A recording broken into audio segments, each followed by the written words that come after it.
This is a very special edition of our investor social at Phipps Real Estate Group. We do usually every single month we do something, whether it's virtual or in person. And this month we are focusing on the rent to own strategy, and we're also announcing our partnership with Zach and his team. So he's going to be our main presenter tonight. He has so much knowledge to share in this space, and I feel like learning about rent to own and learning the ins and outs from an investor standpoint right now is very good timing. So I'm really excited to learn from Zach myself tonight, and also be able to facilitate this. So we intend to have more of these events as well, and keep rent to own as something that we're going to work on over the next while and share out to our followers. So it's good to see everyone here tonight. This will be recorded. If you do have to pop out, no problem. We'll record it and send it out. And as always, it will go on our YouTube channel, which is Calgary Real Estate Investing. So if you're not on our YouTube channel, please go follow us there, and feel free to share the recording to anyone you think might be interested as well. So with that, we will turn it over to Zach. Zach, thanks for being here. Thanks, Natasha. Thanks for the warm introduction. It's definitely a pleasure. And like Natasha said, if you guys have cameras, it would be awesome to turn those on. I'm going to try to make this a little interactive. So if you can't turn your camera on, I'll also be monitoring the chat box as I go through this. So just out of curiosity, and feel free again to type in the chat box, but who here is investing in real estate to maybe replace their current 9-to-5 job? Is anyone looking to just, maybe type in the chat box 9-to-5 if you're looking to kind of get out of that 9-to-5 job? I see Maria said me. Awesome. Now, how about guys, who's here just investing in real estate just to maybe supplement their current income on their 9-to-5 job? And I think that's a really big differentiator to start, as an intro to really, like, are you investing in real estate to supplement your income, or are you looking to transition out of the full-time job? So my name's Zach Cahill. I've been investing in real estate since 2017, and I'm here to share with you the real estate investment strategy that I've personally used to generate 6 figures of monthly cash flow for myself and my investors. I just want to acknowledge and thank you guys for showing up. I know that all of us could be somewhere else right now, but we've all chosen to be with us for the next 60 minutes or so. So I definitely just want to thank you for your participation, your presence, and the energy that you guys are going to be bringing into the room. I'm really going to share with you a strategy that's, like I said, helped me generate the cash flow, which you'll see in the numbers. This strategy can be used in any market condition, guys, and I think that's a big advantage to have this strategy in your toolbox. It doesn't matter what the interest rates are at, where the market's at. It's going to work in any market condition, and it's really going to also help us avoid the landlord tenant board. So my folks in Ontario, we're definitely struggling with the landlord tenant board. I know out in your neck of the woods it's a little bit different, but we're going to be able to avoid that landlord tenant board. Also, our friends in BC as well definitely can struggle with that as well. So yeah, 100%. So before I really get started into this, is it okay? And Danny, thanks for turning on your camera. Is it okay, guys, if I share a little bit about, who I am, how I got started, and where we're going? Is that okay with everybody? Just a little bit about my personal story. All right, awesome. So I was originally born and raised in London, Ontario. I had graduated to become a paramedic in about 2013, did not know anything about real estate or finances or mortgages. Just really went into the paramedic industry because it was exciting, I'll be honest. And I was like, I love the adrenaline. And, after graduating, I applied all across Ontario, and I got hired in a small little town of about 120 people. Okay. If anyone knows where Timmins, Ontario is, I was about an hour or so away from Timmins, so even further away from civilization. And working in a population of 120 people, and I had a lot of time on my hands. Okay, I would drive up, stay up there for 5 days, play lots of video games, then drive back home. And a couple years later, after working full time, my paramedic partner, he was like, "You got to read this book." And of course, it was Robert Kiyosaki, Rich Dad Poor Dad, and it really it was like a pivot. Thanks, Jason. A pivoting point in my life, and I'm sure it was the same for many of you out there. It seems like that's definitely a common book that does that to people. And I spent really the next 2.5 years, guys, learning everything I could about real estate, whether that was, free educational sessions like the one we're at tonight, podcasts, audiobooks, other books, just really devouring everything I could get my hands on, including to talking with real estate agents, other investors. And what I found is there was a whole bunch of strategies, a whole bunch. And at the time, and even to this day, the BRRRR, or the multifamily value add, and just a show of hands or type, BRRRR in the chat box if you guys have heard of that strategy before, that was the strategy that everyone was talking about. BRRRR the properties, you're going to be able to generate all this cash flow, get 50 units, each one will cash flow $100, you'll have $5,000 a month, you'll be making all this passive income. And it's to say that that's the route I went initially. Okay, in 2017, after working with this real estate agent who was a mentor of mine, he was actively doing these projects in Sudbury, was able to leverage him to purchase a 6-unit apartment building that we converted to 7 units. After 8 months, we were able to get pretty well all of the capital back that we used to buy the property, renovate it, refinanced it, got our capital back. And it sounds great as I'm talking about it right now, but the things that weren't shared online, guys, was the amount of headaches and energy it took into executing that project. Okay. I went into this very, selfishly. Like, I wanted to invest in real estate so I could quit my job. I wanted to make, $4,000 or $5,000 in monthly income. And at nowhere told me that after buying this property, I would now have 2 full-time jobs. I was working my paramedic job, then going back to managing the contractors, the tenants, and just what have you on this BRRRR project. And really, like, it was a big eye opener. And I don't want to say the worst part, but really the worst part is that I was no closer to achieving my goal of monthly cash flow. And what I mean by that is, even after doing the refinance, adding a 7th unit, the cash flow was very sporadic. One month we would be up $1,000. Next month we would lose $500. And it was very up and down because tenants moving out, maintenance costs, like fluctuating utility bills. Like, there was just, if there's been an issue with a tenant, I've probably, been there, seen it, done that. And I have nothing against the multifamily, the value add strategy. I think it's a phenomenal strategy to build wealth as a real estate investor. But I didn't get into the real estate to build wealth. I wanted monthly cash flow. All right. So back up to, after doing that refinance, I had to pivot my investing strategy because I wasn't getting closer to my goals. That's when I came across the rent to own strategy, heard it on a few podcasts. And at the time, I'm a firm believer that in anything you want to do, you need to find someone that's doing what you want to do and, get mentored or coached by them. Okay. So I ended up seeking out a real estate investor coach who was actually instructing the elite students under Robert Kiyosaki, showing them how to do rent to own, like really across North America. She had 200 of these houses under her belt at the time, was able to learn with her one-on-one, and eventually implemented the strategy in 2018. Okay. Even fast forward to today, guys, like I'm still passionate about multifamily. I built a portfolio of 90 units, 90 in Sudbury, 6 plexes, 12 plexes, 8 plexes. That's kind of the focus there. But I have taken $0 in monthly cash flow from any of those properties. And they're not even refinanced. Like, they're sitting at, 55, 65% loan to value, right? That is a great strategy for building wealth, paying down the mortgage, letting it appreciate. But my entire, like monthly cash flow comes from private lending and owning rent to own properties, like just being full transparency. So, what I'm really here to do, like today, is educate you guys more on this rent to own strategy, how it could benefit you as an investor, and just really giving you that strategy in your tool belt so that, you can kind of fill your cash flow bucket first before you kind of jump into this generational wealth. All right. Does that make sense with everyone? Yeah. All right. Awesome. So I'm going to go ahead and share my screen right now. Give me a second.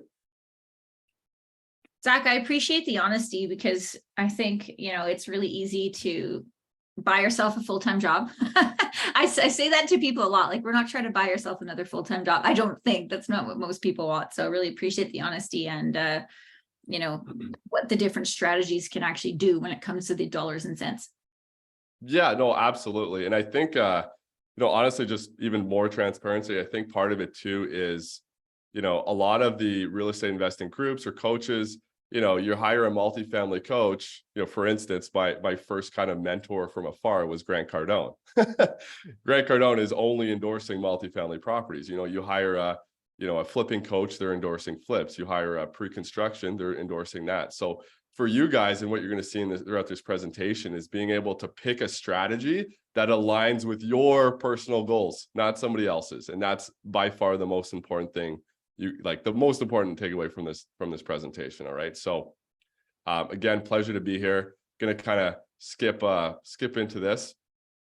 But yeah, basically, I'm just going to share more about our mission, a few pillars of our business, and then get into some of the rent to own numbers. And we're going to keep this very high level. So I learned early on, thanks to obviously like my business partner, Jason Chester on the call, that you need to have a mission in anything that you want to be successful in. So very early on, it was a selfish mission, right? I'll be honest. It was, how do I leave, my full-time paramedic job and transition into real estate? But after accomplishing that, it became much bigger than myself. Okay. And we've set a mission in the sand to really help 10,000 people become homeowners. There's a lot of people struggling right now with, big one is financial education. I didn't learn anything in school about money or finances, right? It wasn't until I picked up the Robert Kiyosaki book. So we're really passionate about educating people on finances, whether that's an investor, whether that's a tenant buyer, and helping these tenant buyers into home ownership, right? Tenant buyers that are struggling maybe with credit or finances or even a new job right now. New immigrants to Canada is a massive one. Like, good luck trying to buy a home if you're not a Canadian citizen. And we're just very passionate about that. So we're a mission-driven company. That's how we've set up over 90 of these projects. I think we're at 92, Jason, and we've only had about 4 unsuccessful properties. Okay. I usually don't share this, but I've personally loaned at one time over $100,000 to some of our families in homes that were in hardship when COVID happened, and there was also a couple strikes in one of the real estate markets that we're in, right? Because I'm that passionate about helping these people become homeowners. All right. The last thing on this slide is really like transactional versus relationship investing. I actually learned this a couple of years ago. I was constantly doing discovery calls with investors, and after speaking to one investor, he was in his late 60s, and he talked about the difference, right? Instead of focusing so much on, okay, I'm going to do this deal, they're going to do this deal, just focusing on the highest ROI. I've seen some investors that pass on deals for 6 months just to make a couple extra ROI points, right? Or they're just seeking those home run deals. It's better, guys, just to hit singles and doubles, and you might just get a home run. Okay. So for me as an investor, it's all about the relationships, the partnerships that we built with our investors. They have 7 projects with us, right? They just repeat customers. We just keep doing it, not just in rent, live, own, not just in the rent own company, and every strategy that we're doing. Okay. So that's a big takeaway, especially if you're an entrepreneur here looking to get into, real estate full time. Focus on those relationships. Okay. So this little triangle right here is something that we use all the time in our business, and I'm going to share it a little bit different than I normally do. Yeah, at the beginning of this call, talked a lot about mission, developing your why, and that is by far the most important thing that you guys could do as investors. Okay, I had this conversation earlier today with an investor, and the vehicle that you choose to invest in needs to be able to get you to your destination. Okay, so you need to have your destination first, right? If your destination is on an island and you choose a car, you're just never going to get there. So really the first and foremost thing to be successful in any real estate business or any sort of business is for you guys to come up with your why. All right. Like, why are you actually doing this? What are you hoping to achieve? What's your vision? All right. Now that is foundational. And after you have your why and you understand that, then you can select a focused strategy that aligns with it. Okay. I've been talking a lot about, my success, but it definitely wasn't always that way. When I was first starting out, I did a sixplex conversion to 7 units, like I mentioned. Then I went into the rent to own strategy. Then I bought a high-end flip that lost tens of thousands of dollars. And one of the main reasons, guys, was I didn't have the focus. Okay. I didn't have the focus in a specific real estate strategy. It wasn't until I further got coaching through business coaching with Jason and some other mentors that I realized you just need to keep doing the same thing over and over and over and again. All right. And once you do that, you can be very niche. You can build a system, you can build a team around it. The challenge with most entrepreneurs is they start one business and within 6 months they're bored, and Jason's just laughing. And then what do? They just start another business. Right. And then they're bored and they start another business and they just keep starting. Meanwhile, the first thing they started just plummets. Right. So you need to have that focus. It wasn't until I was doing that in Rent Live Own, we went from doing, 4, 5, 6 projects in a year to, this year, 24, 25, 26 projects in 12 months because of the focus. All right. So once you have that why, you can pick that laser focused strategy. And after you have the strategy picked, you can build your foundation. Okay. I see too many investors, especially on social media, being like, I found a great property, let's say in London, Ontario, it's a 5-plex. Does anyone have a contractor, a property manager, a real estate agent, an appraiser?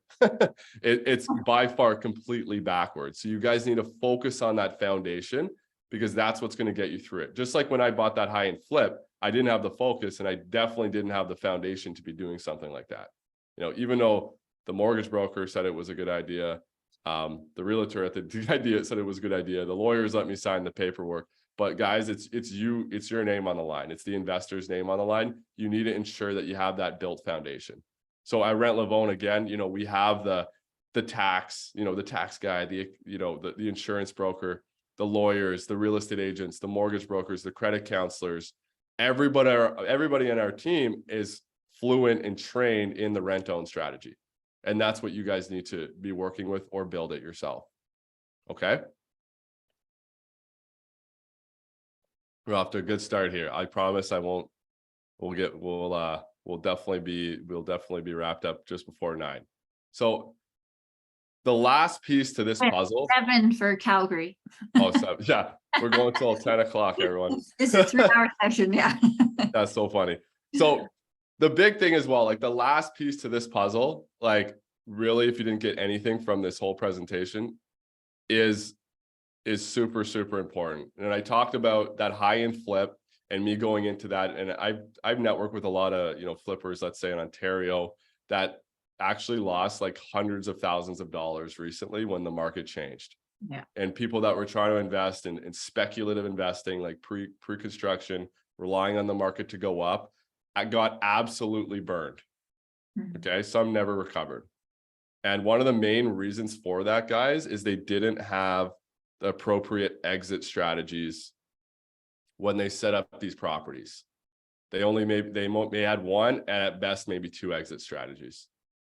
Okay. And what I mean by that is when I did that high-end flip, it was, I'm going to buy it, I'm going to fix it, I'm going to sell it. At no point was I like, well, what happens if I can't do that? And I was just stuck. It took 18 months to actually finish these renovations and finally close and sell the property. Okay. At that time, I was funneling my paramedic salary to my private lender for 18 months. Oh. Okay. Like serious stuff. Right. So whenever you're getting into any sort of investing, whether it's rent to own, flipping, whatever it is, you need to make sure you have your exit plans. You need to have your plan A, your plan B, your plan C. Okay. That is one of the reasons I love the strategy rent to own so much. Like my first property ever was with my mom as an investor with her last year of work and retirement. My second was with my brother. I personally own about 6 of these projects right now.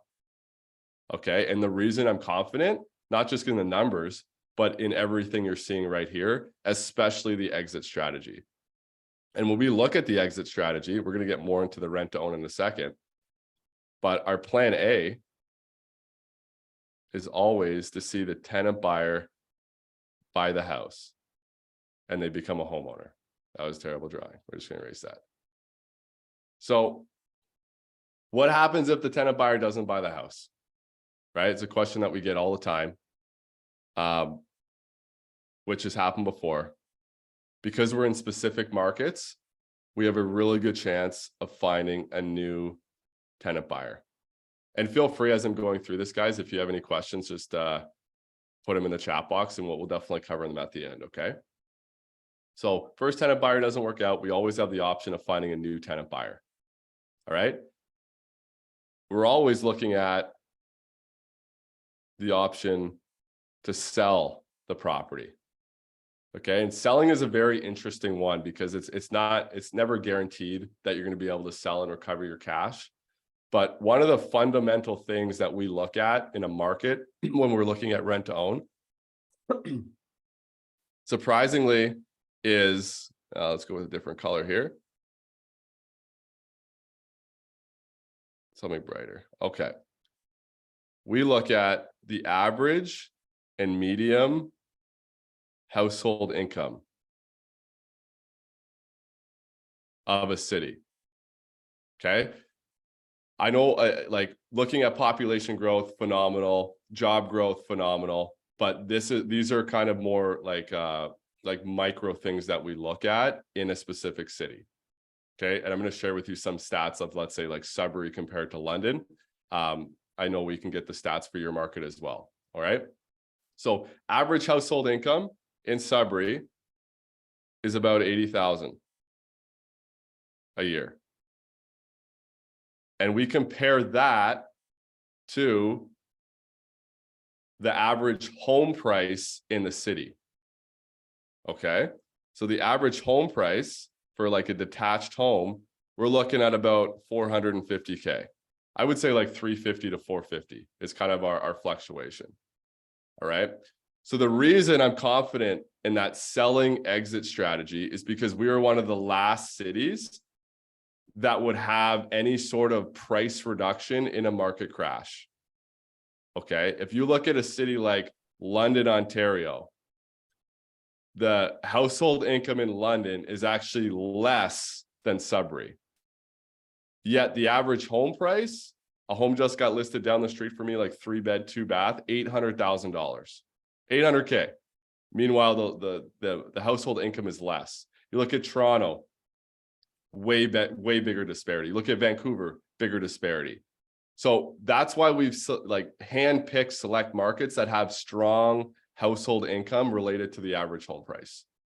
Okay, it's a very key indicator for what we do so that we can rely on that selling price. When we saw markets drop, 20, 35% in other areas, Sudbury like barely moved. Okay.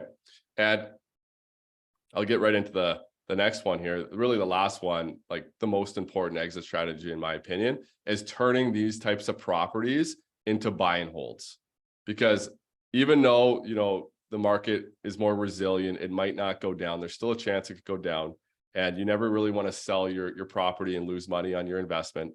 So we could turn this into a buy and hold rental. Most of their homes that we're working with are between $200,000, $300,000, $400,000, $500,000. So even with their traditional rental payment, most of them would still cash flow or at very least break even. Like we do not set rent owns up on $700,000-$800,000 houses because they just wouldn't simply have these exit strategies.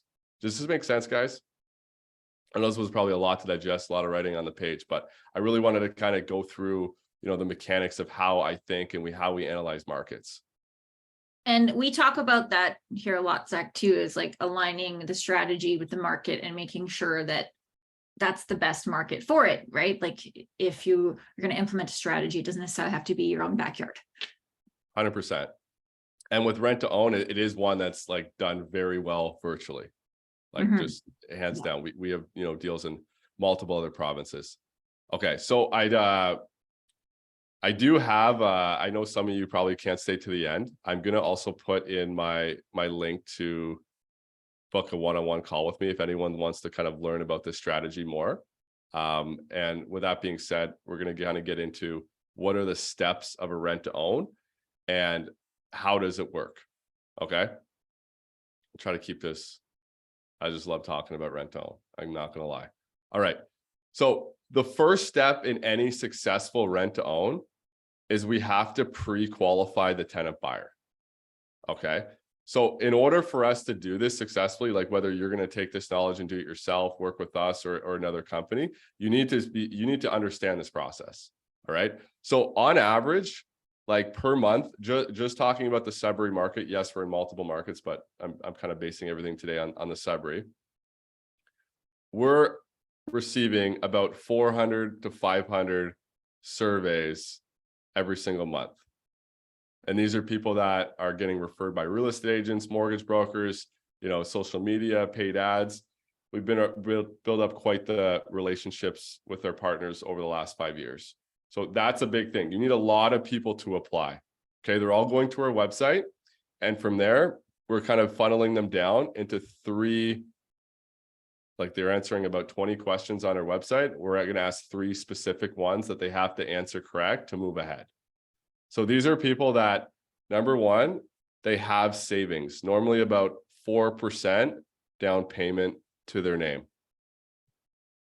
Okay, this if someone applies and they don't have savings, unfortunately, we can't help them. All right.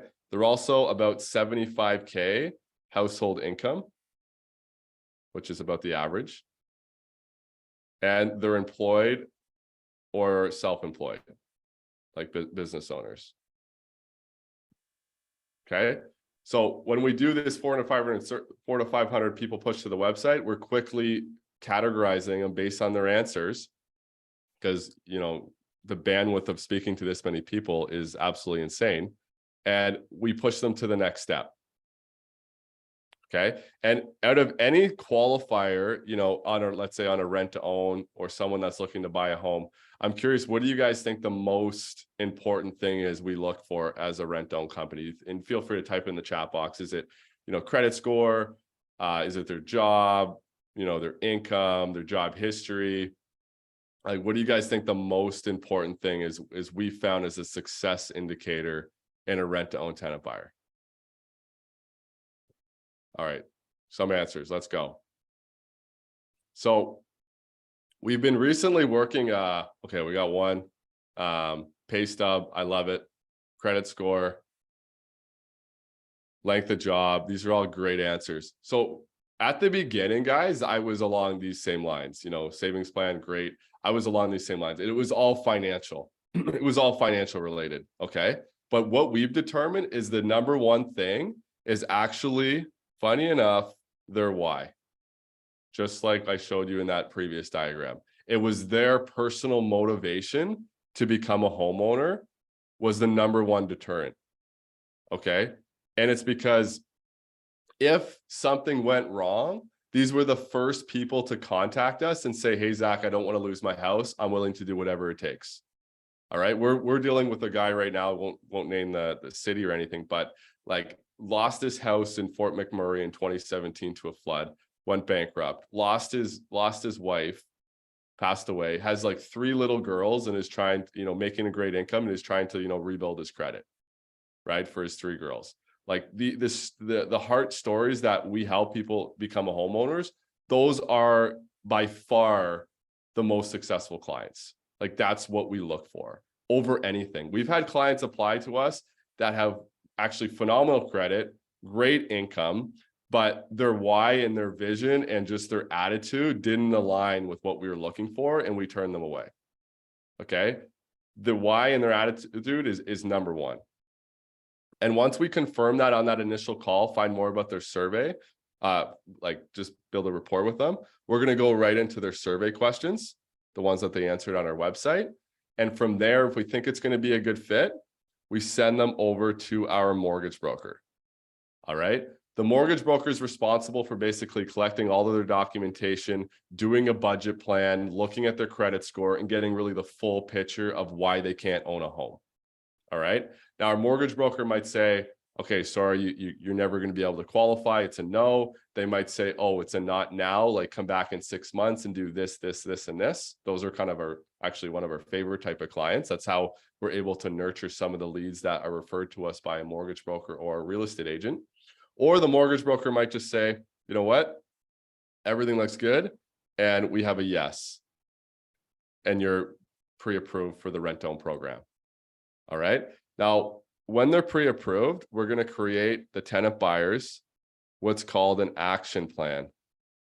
And the action plan is the full scope of all the numbers and what the tenant needs to do over the next 2, 3, 4 years to become a homeowner.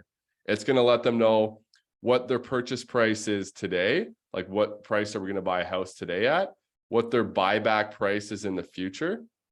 So when we buy a house today, we're going to sell it back to the tenant buyer for an increased price, usually about 5% appreciation a year, as well as the term, the length in the program. So normally it's about 2 to 4 years is the program.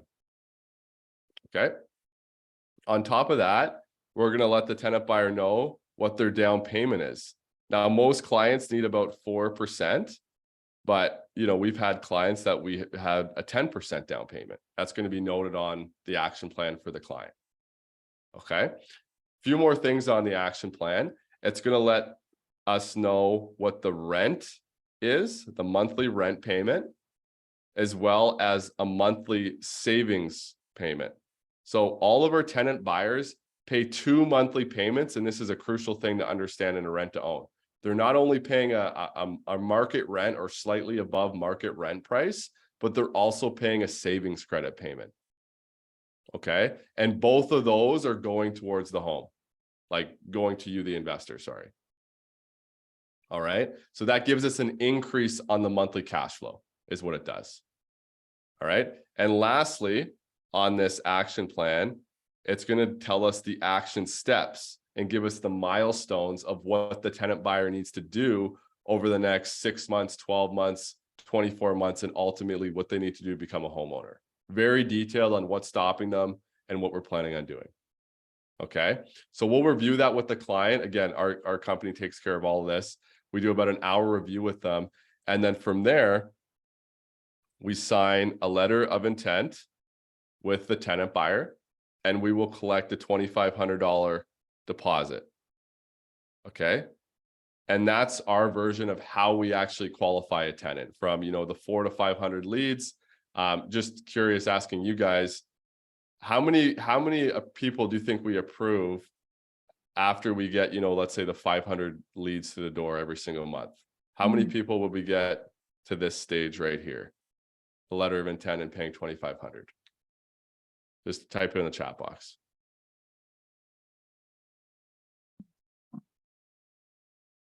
150, 1 in 100, 10. So guys, like it's sad to say, but we're about 2 to 3 approvals here. And wow, great answer. Adele was right on. 2 to 3.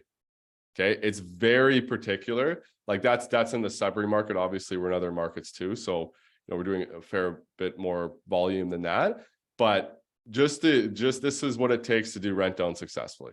If you're approving more people than this, your success rate is going down.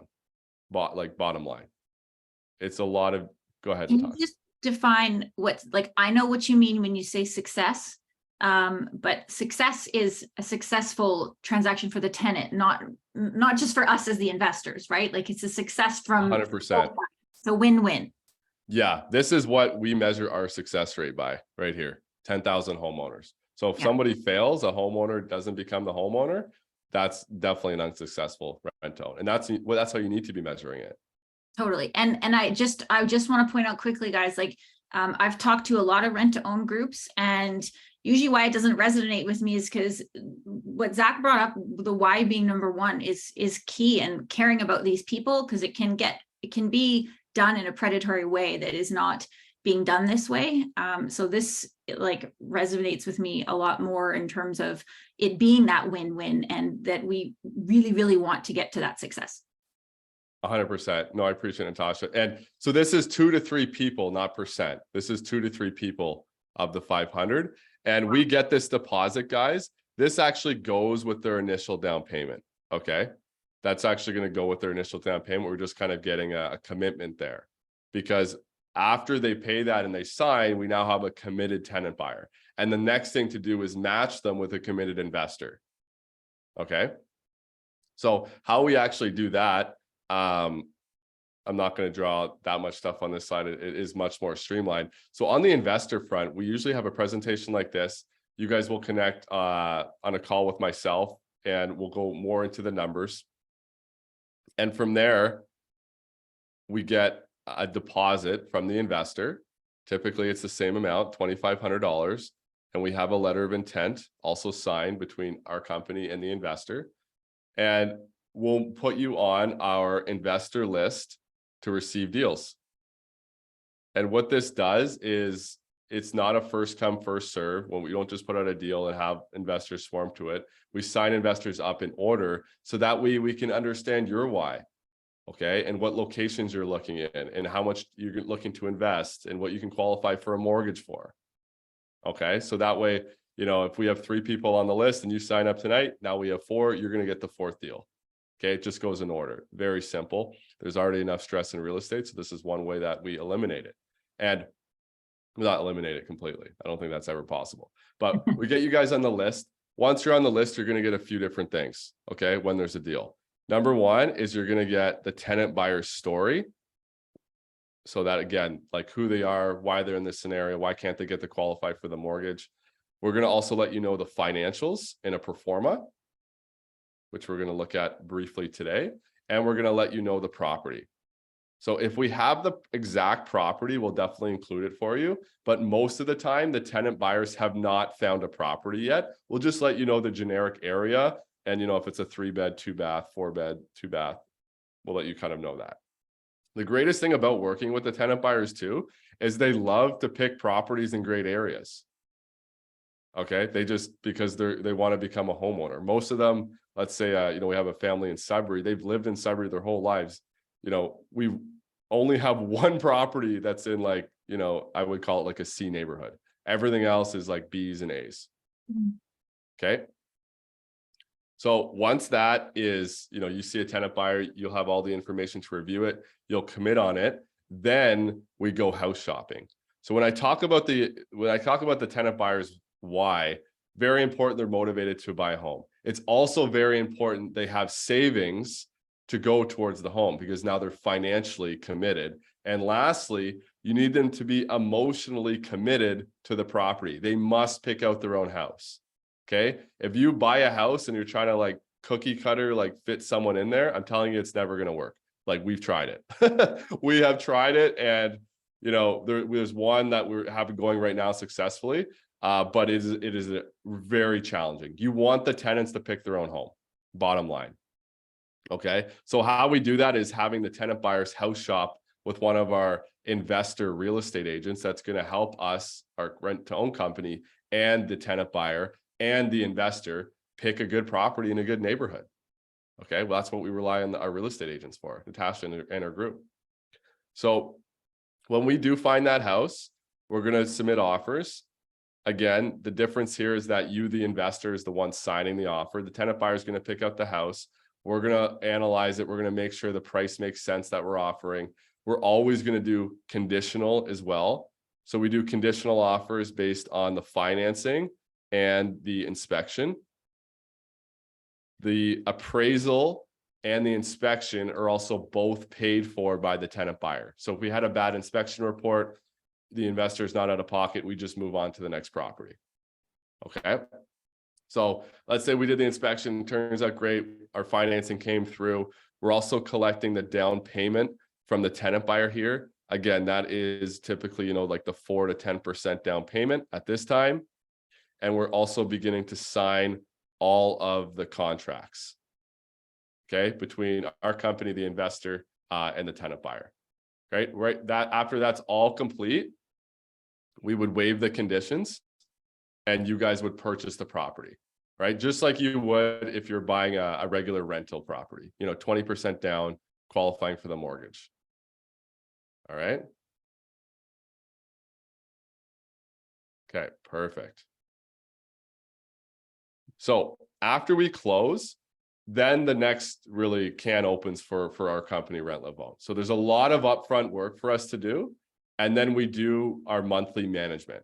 Okay, so how we really make these successful, because you can't just do the why, you need to also have the management, is we use our action plan as a guideline and make sure they're hitting those milestones.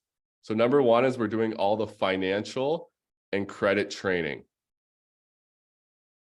with the tenant buyers. Okay, so this is checking in with them, making sure that if it's a credit issue, making sure the credit's going up. This is done every few months with our credit and financial team. Okay, we're also doing all the property inspections. We're going to the property, making sure they're taking care of it. I actually personally love this one because 99.9% of the time, the property is in great shape because they love their house, right? Don't talk to me about that on my rental portfolio. I'm sure many of you guys, right? We're also doing all the bookkeeping and really just like tenant communications, truly making this a passive strategy for the investor. There's a little bit of work to do initially once we get this set up for the investor. You're just signing the offers, like signing the lawyer paperwork, sending the down payment, etc. Once it's closed, it's really off your plate.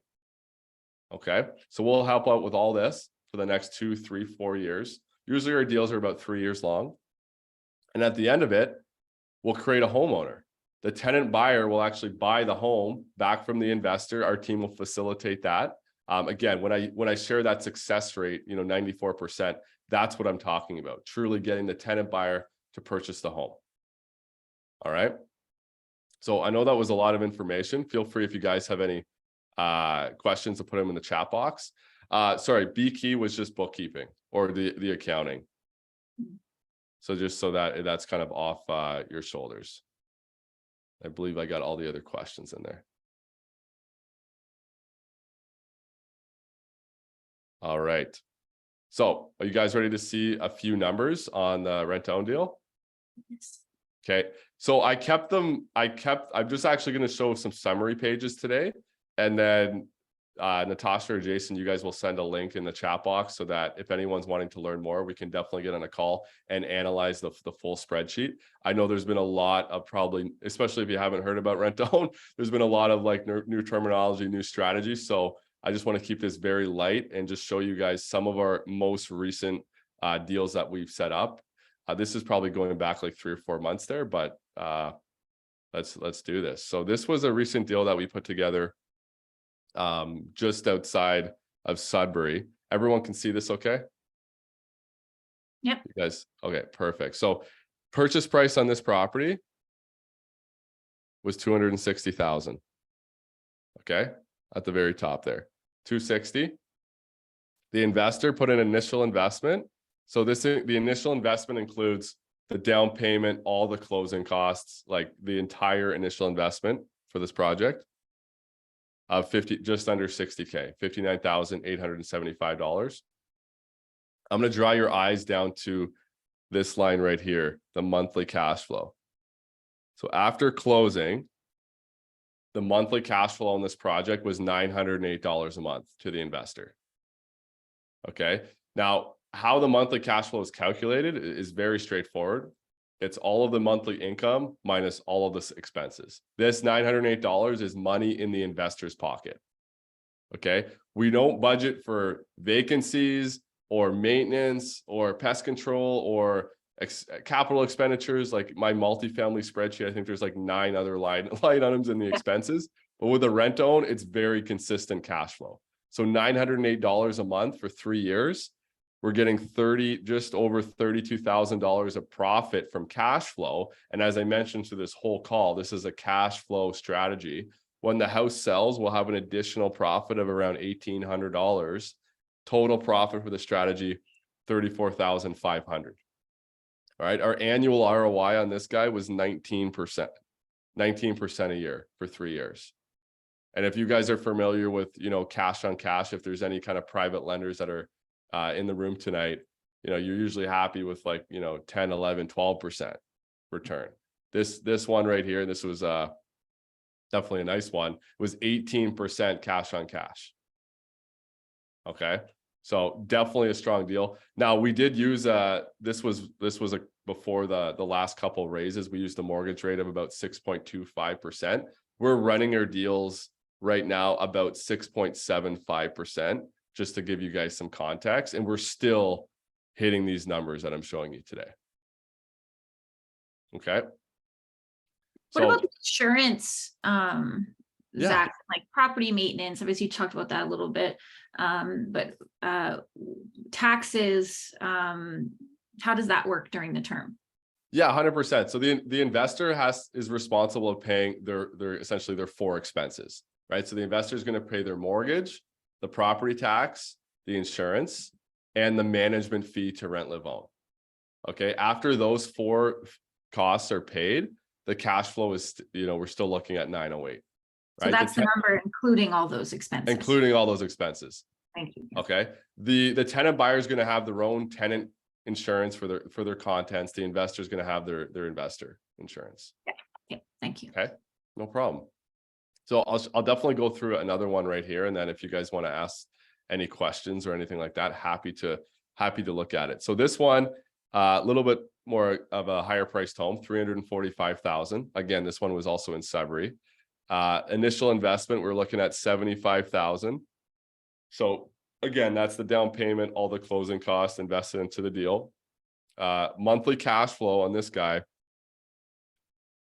slightly higher. We're almost at $1,100 a month after all expenses, right? After paying everything. That's going to continue for 3 years.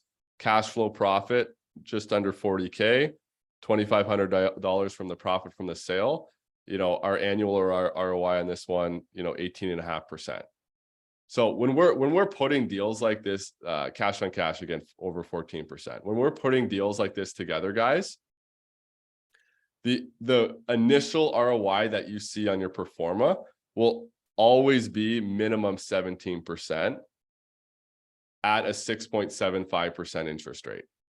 Okay. When the actual numbers come back, meaning like now we got finalized the property tax, we finalized the insurance, the ROI is usually going up. Pretty much in all cases is increasing from that 17%. So we just benchmark it at 17, and then there's always a slight bump on that. Okay. And this is deals we're putting together, like I said, 4 or 5 of these a month. I'm seeing some questions coming in the chat box. Does the rent amount change each year? Yeah, great question, Maria. So we do fix the rent payments for the duration of the rent to own program. And that's important to understand as an investor, but also as a tenant buyer. So when we enter into these agreements with the tenant buyer, we want to control their finances as much as possible. Okay. So we do not have any rent increases for the tenant buyer. They stay fixed. That's a phenomenal question. Mm-hmm.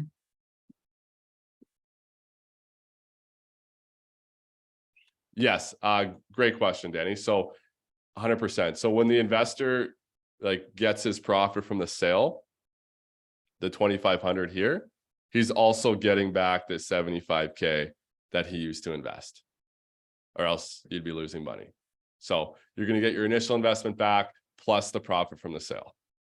But that's a great question. Appreciate you clarifying that. So really, guys, going back up to one of the first slides I talked about relationships, the reason we like to work with investors that see the value in this is because when we're getting close to closing out one of these rent to owns, we can just line up on you another project. We have 5 closings over the next pretty much till September 1st, I believe, 5 of these getting bought out, and all 5 investors are just rolling their cash into another rent to own. Sometimes 2 of them now, because they've made they made more money. Great. So Maria asked, when the property sells to the tenant buyer, is the investor taxed on the sale profit, or is an appraisal required to determine the true value? This is definitely a loaded question. I think you kind of got 2 questions in here. So On the tax side of things, I'm actually in the process of filming a little satellite video with my accountant and showing you guys how these numbers work for the CRA. Because it's going to blow your mind. I'll just say that, like, the tax numbers work very well in this strategy, meaning like most of this is actually taxed as a capital gain, not cash flow. And I'll show you that maybe in another video. I'm obviously not an accountant, so I can't speak to it. But when the tenant buyer goes to purchase the home, you're correct in the sense that the tenant buyer will order their own appraisal and they'll buy it at that price that we set for them. Okay, they'll get their own appraisal. They'll buy it at they'll buy it at the number that's in their action plan. Okay, that's what we're selling it back to them at. We don't just go in the future and be like, oh, the house is worth this, you're buying it for this. It's all set in stone so that we set them up for success.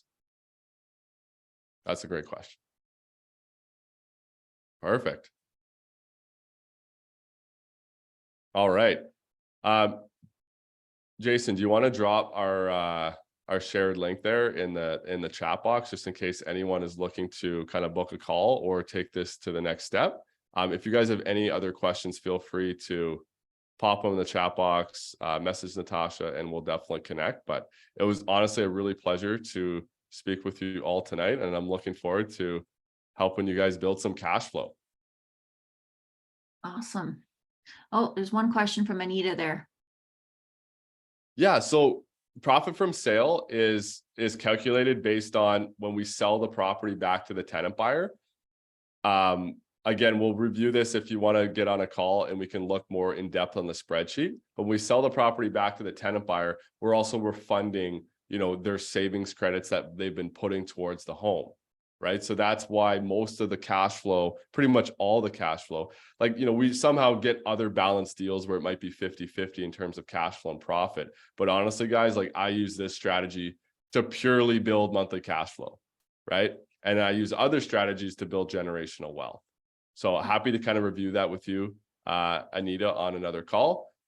Tamara, I really appreciate it. It was great to have you guys here. What happens if the tenant buyer defaults? Love it, Adil. Yeah. So this is when we come back into our exit strategies, right? I'll be honest, on all of the tenant buyers that have defaulted, the investors made more money. Yeah. Okay, because the tenant buyers forfeited their 5, 6, 7, 8, 10% down payment, and the investor kept it.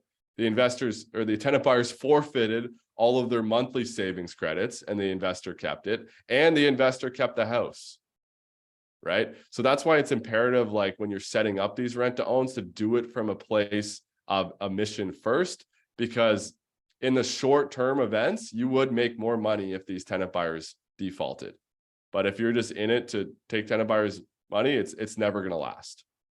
Okay. So there's just lots of exit strategies to deal. So if they default, we could look at finding a new tenant buyer for the house. We could look at selling the property. We could look at keeping it as a rental. We've even done a BRRRR on one when we've sold it after the renovations, and we've also done a BRRRR and kept one as a rental before, right? So we can get very creative on what the best exit strategy is for that property. Also, Zach, you could amend and extend, like say it's just not the right time for them for some reason, or COVID or whatever. 100%. Hey, you know what? Let's close in 6 months from now and try to, really make the deal work and do the right thing, instead of going, oh, well, you made one mistake, I'm kind of, taking off with things, right?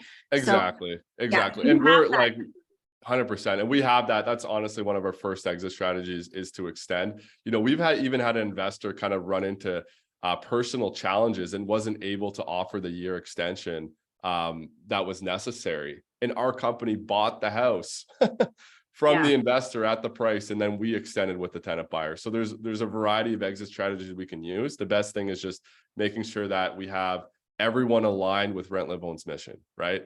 Of course, our company, but also the tenant buyer and the investors that we work with. Awesome. I think it's really cool to be able to have it's an active strategy in that you're buying an asset, but it's pretty passive because of all the things you just went over, right? You have a bit of upfront work, but you're going to take a lot of that work off my plate for the next, 2-3 years. but I still get to own this hard asset. So I think that's huge. 100%. And you pull a few of these together, and that's exactly how I was able to transition out of my paramedic job. It wasn't owning any number of multifamily properties. It was strategically owning about 4 of these. Yeah, makes Thanks, sense. Anita. Appreciate it. Awesome. Well, so was there any other questions? I think your timing was perfect, Zach. You're like right on the you're like right on the minute there. So yeah, I'm really excited to have this partnership with Rent Live Own, and we have completed one rent to own here in Calgary with our agent Nikki Bond, who is here tonight, but I'm not sure if her camera's on. So we're excited to get more tenant buyers getting into a home here in Calgary as well. But for the investors out there too, like if you're not wanting to buy into Calgary, just because this is Phipps Real Estate Group and we're in Calgary, it doesn't mean you have to invest into Calgary as well. So that's also the really nice thing about using Zach's service, is it will open up areas and locations and the types of investments that you might look at. Like look at those cost to entry, right? Like here you're getting a condo for that, but maybe somewhere else you're actually buying a townhouse or a home. Yeah, exactly. Those are all detached homes. I do have, some other examples like 550, 600,000. The cash flow numbers are still very strong, right? They're all kind of relative. So happy to help anyone that's looking to invest passively, and really appreciate the invite tonight, Natasha. Thanks for everyone for staying. Yeah, thanks. Thanks for the presentation. Awesome info. Book a call with Zach if you want to learn more how to implement this. I definitely think it's something we're going to look at, and it's, I think, a really good time. We're all struggling to make those cash flow numbers work. So I think we got to get creative here for sure. This is a great way to do it. 100%. Thanks so much, guys. Thanks. Take care, everybody. Good night.